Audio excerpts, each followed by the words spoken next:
អូខេសួស្តីដល់បងប្អូនអរគ្នាអញ្ចឹងបន្ទាប់ពីយើងបានដឹងអំពីនិយមន័យឬមួយក៏ដូចជាមេរៀនទី12យើងមកឥឡូវយើងចូលទៅដល់មេរៀនទី12.1តាក់ទងជាមួយនឹងtrend line liquidity អញ្ចឹង trend line liquidity ជាទូទៅគឺយើងឃើញដោយរូបភាពឡើងដូចជាកម្មចដាឬមួយក៏ចុះដូចជាកម្មចដាដូចគ្នាហើយដែលយើងអាច identify ឬមួយក៏បញ្ជាក់បានថាហ្នឹងជា trend line liquidity ឬមួយក៏អត់គឺយើងយកបន្ត trend line យកមកគូសបញ្ជាក់បានថាផ្សារដើរគឺអត់ឧទាហរណ៍ដូចរូបខាងក្រោមនេះអញ្ចឹងដើរនៅលើបន្ត trend ហ្នឹងរហូតអត់ផ្ដាច់ទេនៅហ្នឹងអញ្ចឹងមកថាហ្នឹងគឺយើងចាប់ទុកជា trend line liquidity នឹងឯងបន្តមកសម្រាប់រូបភាពមួយទៀតចុះជា corrective ឬមួយក៏ចុះមកយើងគូសជា trend line ប៉ះចុះឬមួយក៏អត់ដល់ចុះអីចឹងណាអូខេអាហ្នឹងសិតតែជា trend line liquidity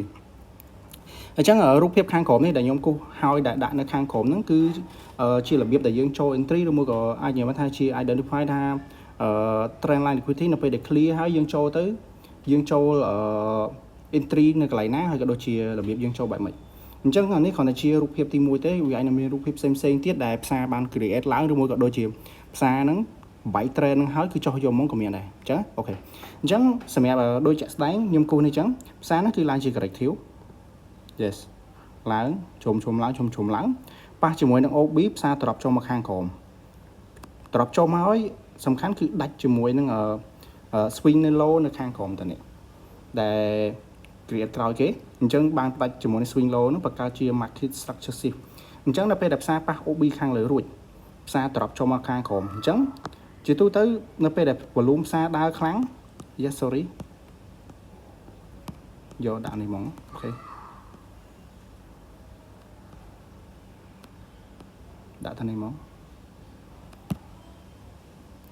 អញ្ចឹងដល់ពេលដែលផ្សារត្រប់ចូលមកខ្លាំងគឺតែងតែមានជាមួយនឹង SVG អញ្ចឹងដល់ពេលដែលសួរថាយើងចូលបែបម៉េចគឺយើងត្រូវចាំមើល check មើលតាក់ទងជាមួយ low time frame ជាងទៀតជួនណាទៅផ្សារត្រប់មកក៏មកដើមនឹងមែនប៉ុន្តែអត់ឃើញមានអីទេប៉ុន្តែបើយើង check មើលតាក់ទងជាមួយ low time frame នៅកន្លែងទៅហ្នឹងគឺប្រកាសជាអាចនឹងឃើញមានជាមួយនឹង SVG ទៅហ្នឹងហើយអញ្ចឹងយើងចូល entry នៅកន្លែងទៅហ្នឹងមកចាក់ 50% ជាមួយ SVG ឬមួយក៏ប៉ះចូលអាស្រ័យទៅលើយើងរិះយកហ្មង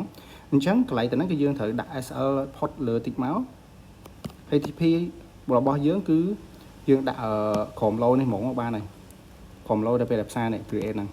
យើងយកប្រហែល ដែលផ្សារបាន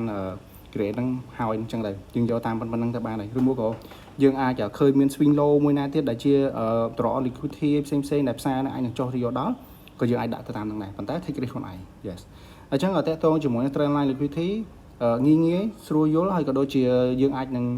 មើលក្នុងទីផ្សារគឺអាចនឹងឃើញមានច្រើនតើតើជាមួយនឹង trend line liquidity ហ្នឹងអូខេអញ្ចឹងមេរៀនទី12.1តើតើជាមួយ trend line liquidity គឺយើងមានតែប៉ុណ្្នឹងទេ